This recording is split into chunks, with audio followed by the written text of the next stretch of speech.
Hey everyone, it's Garcias on Wheels, and we are in a different scenery. We're at Lake Berryessa right now, and we have just enjoyed dinner, and now we are going to answer some fun questions. Well, Reno's going to answer some fun questions. Yup. So I found this blog, and it's called The Motherload of Questions to Ask When Buying a Used RV. Now, our first RV was used. Very And used. this is a list of questions, it's the motherload apparently, of what to ask the private seller, the person you're buying it from. So I'm going to ask them, and Reno's going to see if they're actually good questions to ask, or if they're like, you really don't need to ask that unless you absolutely need to know that. Especially since we've been in that boat. We have definitely been in that boat. Okay, so are you ready? I'm ready. Hit me with it. Question number 1. Is the RV a motorhome, a trailer, a fifth wheel, or a cab over? Okay, so I guess you would need to know that if you were going to ask, but you probably already know that. But I get the question is probably you need to decide what kind of RV you want and make sure that that's what you're actually looking at. You don't show up and you're looking for something and, oh, surprise, that's not what it is. So I understand that. Okay. So they have it kind of categorized into like subcategories. So this one's about the history of the RV. Okay. Okay. So this one says, how many owners have owned it before and for how long? I guess that could be important. If it's gone through a lot of owners, especially for a really short amount of times, maybe there's something wrong with it and people just keep passing it on down. Like, has some weird problem that's hard to repair and you just say, never mind, I'll just buy another one and you sell it. So I guess, but there also could be the off chance that several people have bought it and never used it. So I guess there's a couple different ways that could go, but it's probably important to know either way. Okay. Pause. Okay. Unpause. Okay, so let's piggyback some previous questions about the owner. So this one says, if known, how did they care for and store the RV? Yeah, so you could ask that, although it might be obvious if it's all faded out that it's been sitting in the sun its whole life. If it's, looks like it's brand new and it's 20 years old, then I guess you'll know that it's been in some covered storage or at least had a cover or something. But, asking might go a long ways. Okay. How often were the fluids changed and were the tires rotated, etc.? Okay, so we're talking about Class A or Class C, something, something with a motor. Yeah, I would look for service records in particular, which would not just be fluids, but that's a good way to start, is to see if the oil's been changed. Because if the oil hasn't been changed, chances are all the big things haven't been done. So, I would say that's a good question. Okay. Ooh. Has the RV had any accidents or major repairs? Yeah, and I would take that a step farther and say do a Carfax, because I have gone to look at not just RVs but cars where they say, oh, it's never been in an accident. Well, I worked at a body shop for 5 years. I can see when somebody's painted it, So don't lie to me and tell me it's never been in an accident. Just because it wasn't total doesn't mean it wasn't, something major. And that might be something you want to stay away from if it's, got some kind of weird issue because of that and somebody tried to cover it up and now they're lying to you about it. What kind of lifestyle did the previous owners have? So were they boondocking, resort camping, national parks, weekend getaways, cross-country, full-time? That's an interesting question. I guess that could be important if they've been dragging it through some 4-wheel drive spots and it's beat up the suspension or something. Or, I guess that could be important, as opposed to it just went down the highway and then parked in a nice area or something. That's interesting. I would not have thought to ask that question, but I could see how it could have a place at least. Did kids use the RV? Do you think that's important to know?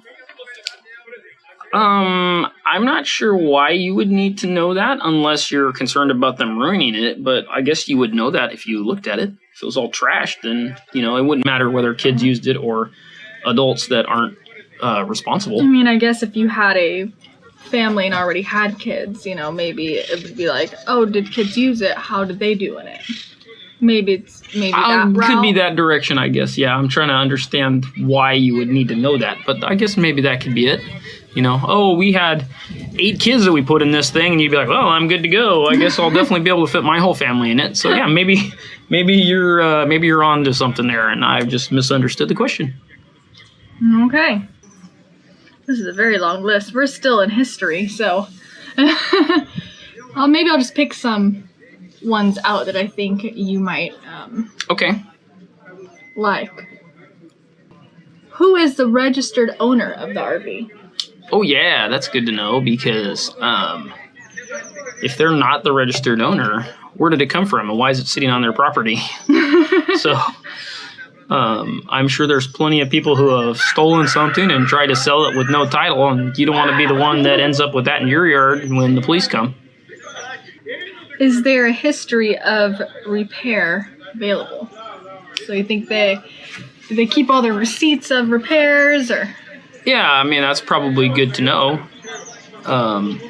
Then you'll know if it's had a lot of things done that are major, or maybe that's a good thing, because if every little thing that's ever been broken has already been repaired, you probably don't have to worry about that stuff for a long time. And anyone who's ever had an RV knows that there is constantly something to fix. Yes.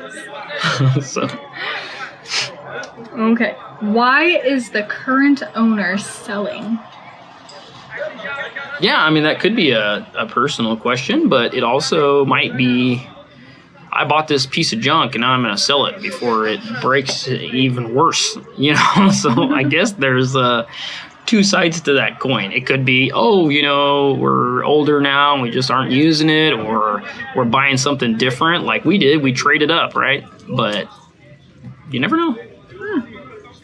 Have animals been in the RV, and what kind of animals? I guess if you're not an animal person, then I guess that would be important to know. But I guess if there's no, cat pee stains on the carpet, then it doesn't matter to me. But scratches on the couches. Yeah, I mean, I think that's more, if you just look at it and see if it's any good. I don't know that I would need to ask that question necessarily, unless it smelled like an animal died in there. Yeah, I mean, with ours, when people were looking at it, I mean, ours was a dead giveaway because we had the litter box and we told them straight up, we have cats, so we have to close the door behind you. Yeah, but I don't think that really mattered. Mm-hmm. I mean, it didn't matter to the guy that bought it anyways. Oh, okay. So now we are on exterior. Okay. Mm-hmm. Does it have slides? Yeah, if you haven't seen it yet, that might be a question. But hopefully, by the time you've gotten to the point that you're asking questions, you've already seen some photos and you already know if it has slides. But I could see how, if there's no photos of it, maybe you'd want to ask that, or if it's not clear from the photos. So, sure. Are there any leaks in the roof? And then in parentheses it says, look around for any area of patches of repairs. I'm glad they said that, because I would absolutely not trust anyone's word on that. No. Because every single person is going to say, oh, there are no leaks in this thing. This thing has been watertight since day one, and they're a liar. So go watch our other video and see where you need to look for leaks, because I promise you, you need to do this yourself, because they are not going to tell you the truth. Nope. Liars. All liars. Not everybody's a liar, but most of them. Let's be honest. So there are about 17 questions about tires. Do you think tires are important to ask about when you are looking at them and looking for a used RV? Yeah, I talked about this in our last video also, but tires is kind of up to you and what you're trying to do. So yes, you need to have good tires. So I'm not saying you don't need good tires. What I'm saying is it important to you that you buy it with good tires? Because you might find something that's been sitting for 10 years, parked in a garage or a barn somewhere, that is otherwise perfect, but the tires are 10 years old. It doesn't matter what they look like. replace the tires. So, but are you going to say, well, it has bad tires, so I ain't buying it, even though it's cheap and perfect? No.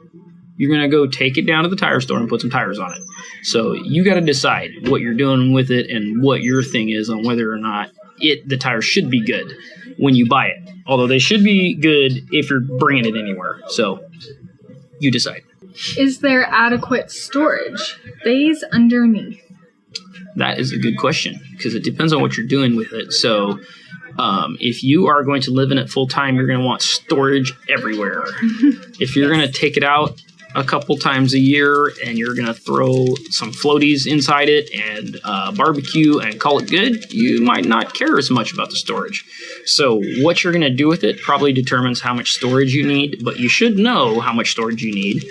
And you should know how much storage it has, because it'd be really a bummer if you bought something and realized you can't put all your cool stuff in it. Okay, so now we're going to move on to the next category. Again, I am just picking out questions that I think will spark his interest. There's a lot more questions in that category. I just picked the ones I liked. Cool. Okay, so now we're on batteries, inverter, and generator. Okay, sounds like fun. How many batteries does it have? Yeah, that's a good question. So if it has a cool solar setup, it might have a fat stack of batteries, which would be super awesome. However, batteries go bad, so it depends on what you're buying. If it's been sitting for a long time, those batteries might not be good. But I don't know that that's a deal breaker, because if you had it for that long, the batteries would be bad too. So I think that just kind of depends. If you think you're buying something, you're going to pull it right off the lot, and you're going camping that weekend, then, it might be important that everything like that works. Same with the tires, right? How many depends on, doesn't depend. How many tells you how long you can stay out boondocking. So if you need a lot of batteries because you want to stay out for weeks and weeks, then, that would be an important thing to know. However, that all can be added also if you're one of those people that want to do the stuff themselves or have it installed.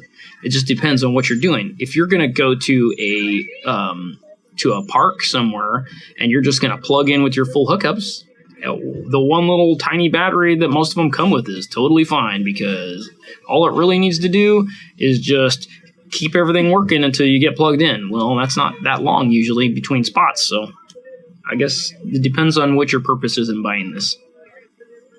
Okay. How many of those are for the coach and how many of those are for the engine? So this is probably going with... Gotcha. This is for like a Class A or Class C, but if it's talking about lots of batteries, so like a lot of diesels have 2 batteries to start the engine, and then the rest would be for the coach. I guess if it had 3 batteries, you might wonder, okay, well, is 1 going to start the engine and 2 running the coach, or vice versa? So, I guess that could be an interesting question to ask. I know nothing about batteries, inverters, and generators, so... Batteries make stuff go. I know that much. That's all I know. Batteries make things work. There you go. Okay. How old are the batteries? Yeah, so if you are hoping to not replace the batteries, then that would be important. If you know you're buying something that's been sitting a long time, you might not care because you're going to just throw them away anyways. So I guess that's important. So if you were buying a used RV and they told you the batteries were about 10 years old, would that make or break your decision right then and there? It wouldn't for me, because if I knew I was buying something that's been sitting for 10 years, the least of my concern is going to be those batteries. It's going to be what has died in all that amount of time of sitting, and where has it been sitting? Because if it's been sitting in a field for 10 years in the sun, stuck in some mud, then there's probably a lot bigger problems than the battery. Okay.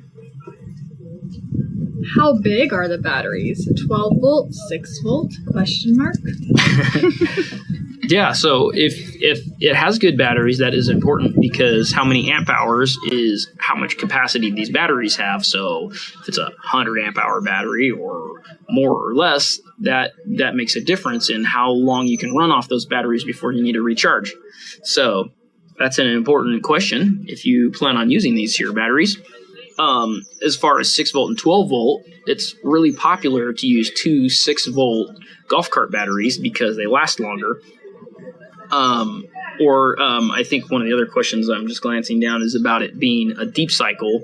So if you went with a 12-volt deep cycle battery, that would be okay also, but not as good as probably two 6-volts. You just get more capacity that way. But there's different levels on all those. So, that again depends on your usage. If you're going to be boondocking, you're probably going to want the most capacity that you can afford. Versus if you're going to go to just parks and stuff and you don't care, you're going to plug in, then you don't care what the battery is, as long as it's just got some kind of battery. There was a question about deep cycle, so I will skip that. I'm going to have this up so you can see the question. I was cheating. Cheater. I'm a cheater. Does the RV have an inverter? And what is an inverter? Okay, so an inverter takes the 12-volt power coming off the batteries and turns it back into 120 volts, so you can plug in all your fancy devices and TVs and coffee makers. Having it is, I would say, kind of a luxury in an RV. Not like ours didn't come with one new, and many of them don't. However, it would be great to have if it did have one, if you have a battery bank that can deal with all that. But if you're not boondocking, you don't need it. But if you are boondocking, it'd probably be nice to have, as long as you could keep your batteries charged and still run all that stuff. So, asking that is, I don't know that it's essential, but it might be for what you're doing. If you're planning on working out of this thing out in the middle of the desert somewhere, it might be important that it has solar and an inverter so that you can run off of anything. So I guess that depends on what you're doing with it, which is kind of the name of the game here. Okay. How many hours are on the generator? Providing that it came with the generator. Yeah, so if it has a generator, that's pretty awesome. Because generators on board are really expensive. So, like, we have the Predator 3500 inverter generator, which is great, but it's no match for a super fancy own-in that's mounted in there somewhere. So, I guess it would be great to know if it's been running for, 1 million hours, then, is it going to be needing a new one soon? Or is it practically unused and, it's going to run forever? So that's a good question. So this is engine, transmission, and internal. So I'm assuming this is more of Class A and Class C. This is drivable ones. Nice, okay. Sure. What kind of engine does it have? Okay. Diesel, gas, V8, little tiny 4-cylinder. Depending on how big this thing is and what you're doing with it, you don't want a little tiny motor and a big heavy RV that you're going to want to, tow a boat or a car behind, because that's going to not be pleasant going up a hill. So that is an important question to know. Of course, you should know because you should look at it and then start it. So, how many miles has the RV been driven? Important question. Is this thing super worn out by a full-time RVer that's been driving across country for the last, 500,000 miles? Or has it been parked most of its life, which sometimes isn't better, to be honest, for it to just sit and rot away. However, a happy medium might be good. What kind of transmission and the age of the transmission? I have no idea what that means. Kind of transmission. So we talking manual or... that's kind of weird. I don't know if they make manual transmissions in RVs. Maybe they do. So I don't know, but I guess sure. You could ask that if you want. That's cool. I think that would be self-explanatory if you looked in there and whether you saw maybe these questions shift knob or a gear shift. Maybe these questions are more like you're going to call them up and ask them? Maybe, I don't know. Maybe that's what we're doing. It didn't really say. We will link the full list down below. There's a lot of questions. Yeah. But I guess this family, the blog is called Once Upon a Moron? That's what it looks like to me. Yeah. We'll link it, and they have been through a lot of used RVs, and this is a question list they wish they had when they bought their used RVs. So Yeah, for sure. And it is a very comprehensive list, so don't think that we're picking on it. We're kind of just going through them and seeing what we would ask and what we wouldn't ask. yes. Has there been any repairs on the engine, transmission, radiator, etc.? Yeah, that's a good question. So, if it had a blown engine and now it has a new engine, that would be good to know. It might be a good thing as long as it was done properly, and I would look in there to make sure that it doesn't look like it was, done in someone's front yard. But you never know. I mean, if somebody did a good job, it's got a brand new engine, that might give that thing a whole new life. So, and that would be the same with all of the major engine and transmission components. So, yeah. See you looking down on my phone, you cheaters. Cheetah! Okay, so this is 2 questions, but I'm combined it into one. Where is the fuse box for the engine, and are all fuses functioning? Yeah, so knowing where it is good, because you're going to be checking that yourself when you go look at it. So I would definitely check through all that. But when you turn everything on, if everything works, then you probably know that all the fuses work. But if something doesn't work and there's a blown fuse, I would absolutely plug in a new fuse right there and see if it blows again. Because if it blows again, something is broke. And that may or may not be a deal breaker, depending on what it is. So now we are moving on to interior coach. This is all the inside of the RV. Okay. What is the layout? Yeah, so this sounds more like these are questions for if you are calling them on the phone and asking about this thing. So interior layout, yeah. So if you need a bunkhouse or a mid bunk, or you want a front living room, if you want something that's rear living, whatever that's called, or rear living, whatever. There's all kinds of different layouts now, especially newer ones. There's a million things that you can get. So it would probably be important to know that before you go there if it's something you don't want. Like if it's 2 of you and you do not need a bunkhouse because you don't have kids, then you probably don't want to waste all that space when you could have twice as big of a living room. So, that's kind of, you need to know what you're looking for and then find out if that's what it is. I mean, I guess you probably at some point need to just go look at everything and see what you like. But if you're calling somebody on the phone, you probably should know if you want it or not. Is there an air conditioner, and what's the age of the air conditioner? Yeah. Is there an air conditioner is important if you are going places where you need one, or which is everywhere where we are. And how old it is, because at some point that thing is going to give up the ghost. Like our last one. And the third question should be not just does it work, but do you turn it on and make sure it works yourself? Because our last RV, it worked apparently until we got home, and then it was seized and looked like it had been seized for years. So no, it did not work. So verify yourself. Liar faces. Yeah, I think that's one tip we'd give is turn everything on. Have them plug in the RV. If they refuse to plug it in and have you check, that's probably a red flag. Nope, you do not want that because that crap is broke. How big is the gray tank, black tank, fresh tank? Oh yeah, those are good questions. So that is something that didn't even occur to me when we bought the first one, but on the second one was super important to me. So if you're going to go boondocking and you have like a 15-gallon gray tank, that's not going to be super pleasant if you want to take a shower. So that depends on what you're doing with it. If you are always going to be hooked up to hookups, you don't care. But if you're going to be doing anything else, you're going to wish that you had it. So you should probably know how you're going to use your RV, or,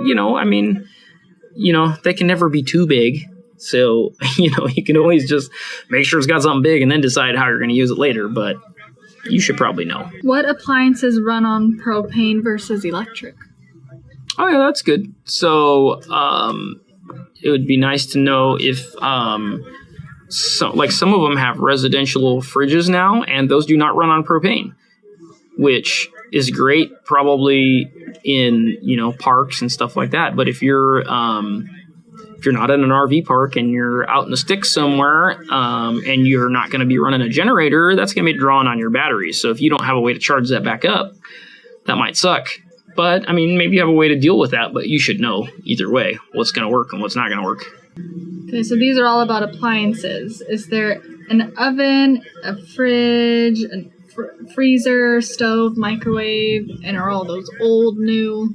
Yeah, so I would imagine that most of them come with most of those things. So I'm sure that there are the oddball, I bought a custom schoolie or I bought a van build that someone did that's missing some of these parts. But if you bought something from a dealer or something that was built by a company, most likely it's going to have all that stuff unless somebody took it out, which would be a different thing. So, I mean, that probably could be an important question if you know that you're buying something that's a little different than like a standardized RV. So, yeah. I like this question.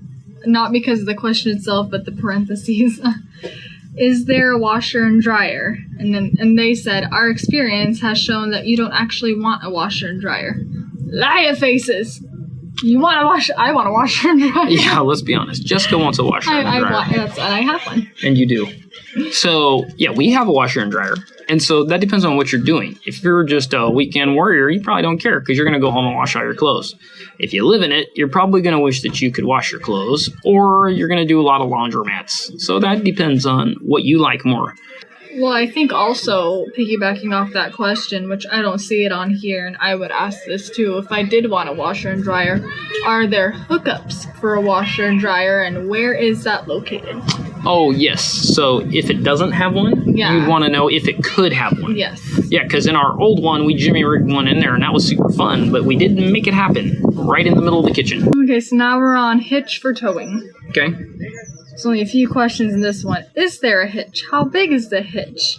What has the RV towed before in the past? And what is the towing capacity for the RV? Gotcha. So this is for a motorized RV that's going to pull something, not the front of the RV being pulled by a truck. Mm-hmm. Okay. So yeah, that's... Or it could go both ways, too. But that's not what that's asking. Okay. But yes. So that's important if you know that you're going to pull something big and heavy, or even if something light. But you should know that you are well within the limits of the RV.